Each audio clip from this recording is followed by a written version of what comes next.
राधे राधे। कैसे हैं सभी? आई होप कि सभी ठीक होंगे।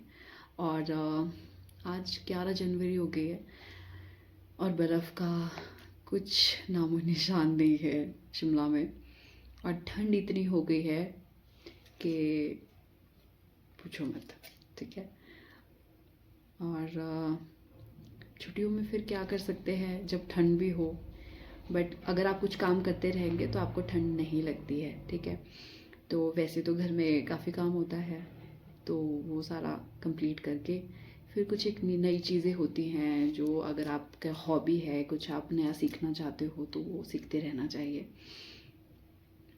तो इसी तरह से एक एनजीओ की माध्यम से एक ट्रेनिंग हमारे वार्ड में हो रही है, जिसमें कि मेरे वार्ड से भी और दूसरे वार्ड से भी महिलाएं उसमें भाग ले रही है, रजाना पंचायत की। ठीक है। तो वहाँ पे एनजीओ वाले कुछ सिखा रहे हैं और वो मतलब मैंने ऐसी चीज़ पहले कभी नहीं सीखी। ठीक है। मैं ये चाहती हूँ कि हर महिला जो है वो सशक्त बने, अपने पाँव पे खड़ी हो, उसे किसी के आगे हाथ ना फैलाना पड़े। फाइन। तो मेरा प्रयास भी यही रहता है कि जब से मैं पंचायत में आई हूँ और ज़्यादा से ज़्यादा जानकारी खुद भी सीखूं, उस जानकारी का लाभ दूसरों को मिल सके, वो क्या एक प्लेटफॉर्म मुझे सामने आए मेरे, जो कि मैं उन लोगों को फिर दे सकूं कि आप इस प्लेटफॉर्म से ये कर सकते हैं। तो गांव में मोस्टली क्या होता है कि महिलाएं नहीं निकल पाती हैं बाहर, क्योंकि घर का इतना काम होता है। और गांव में बेसिकली जो तो पशु का काम भी करती हैं, है ना, घास लाना है, पशु की देखभाल करना है, वो सबसे टफ काम है। आप ना उसकी वजह से निकल ही नहीं सकते। तो जो एक हर हर एक बंदे में एक टैलेंट होता है और वो उस टैलेंट को कैसे सामने लाए, अगर उसको आप सामने से कोई चीज़ ऐसा कोई प्लेटफॉर्म दे सके जिससे कि महिलाएं अपना कुछ छुपा हुआ टैलेंट दिखा सके, वो एक अच्छी चीज़ है ना, जिससे भी सीखने को मिले। तो हमें वो सीखना लेती हैं ना। पर जो गांव की महिलाएं आती हैं वो इन चीज़ों को वैसे ज़्यादा कर भी पाती हैं, कोई कर भी नहीं पाती हैं। बहुत तरह स्तर पे हमारे पास महिला मैंने देखी हैं जिनके पास बिल्कुल समय नहीं है और जिनके पास कुछ समय है और वो आइडल बैठी हैं। ठीक है। सिर्फ घर का काम करती हैं, तो साथ में अगर उनको कोई मौका दे तो वो ये काम भी ज़रूर सीखना पसंद करेगी। तो इस तरह से एक ट्रेनिंग हमारे विलेज में हो रही है। तो मैंने भी उसमें थोड़ा भाग लेने की कोशिश की कि मैं भी कुछ सीखती हूँ महिलाओं के साथ साथ कुछ चीज़, नई चीज़। तो उससे क्या है कि हौसला अफजाई हो जाती है कि देखो यार, ये लोग, इनको क्या ज़रूरत है, ये भी तो कर सकती हैं, है ना। और देखो, ज़रूरत की बात नहीं है यहाँ पे, यहाँ कुछ नया सीखने की बात है। और मैं ये मानती हूँ कि नई चीज़ें हमें सीखनी चाहिए। ठीक है। जिससे भी सीखने को मिले तो हमें वो सीखना चाहिए। तो है, ठीक है।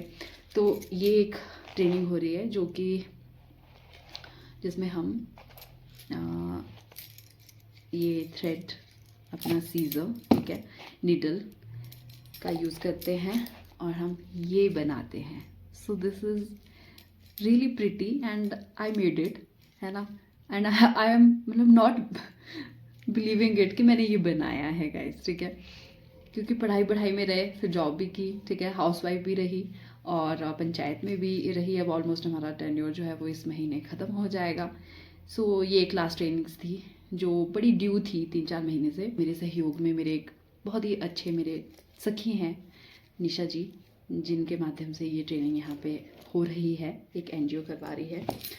तो गाइज ये कुछ तरह इस तरीके से बनता है। This is the base of the second product. Okay, this is my first product. और प्लीज़ मुझे कमेंट कीजिएगा ये किस चीज़ की बनी है। आपको कुछ आइडिया लग रहा है कि ये लीव्स जो हैं वो कौन से ट्री की है? तो जिन्हें पता है वो प्लीज़ मुझे बताएं। फिर मैं अपने नेक्स्ट ब्लॉग में आपको बताऊंगी कि मैंने ये नेक्स्ट जो मेरा बेस प्रोडक्ट बन रहा है, पहले बेस, ये क्या बना। फाइन। तो मैंने ये शेयर करना था। तो छुट्टियाँ ताकि वेस्ट ना हो, इसलिए मैंने भी कुछ सीख लिया जाते जाते पंचायत में कि एक ट्रेनिंग का भी मैं भाग बन गई हूँ गाइस। ठीक है। So this is under process. So मिलते हैं नेक्स्ट ब्लॉग में, तब तक ये रेडी हो जाएगा। तो मैं यही बोलूँगी कि आप लोग कुछ नया सीखिए। ज़रूरी नहीं है कि कोई एनजीओ के थ्रू ही आपको ट्रेनिंग कर रहे हैं आप तभी आप इसको सीख सकते हैं। यूट्यूब पे सब कुछ है, आप एक बारी कोशिश तो कीजिए, टाइम तो निकालिए कुछ नई चीज़ करने का, कुछ नई चीज़ सीखने का। सो ऐसे कुछ बनता है ये, तो मुझे बहुत अच्छा लगा। सो मिलते हैं नेक्स्ट ब्लॉग में। Till then bye bye, take care. और वीडियो अच्छी लगी हो आपको तो फिर लाइक शेयर एंड कमेंट ज़रूर कीजिएगा फ्रेंड्स। Bye bye.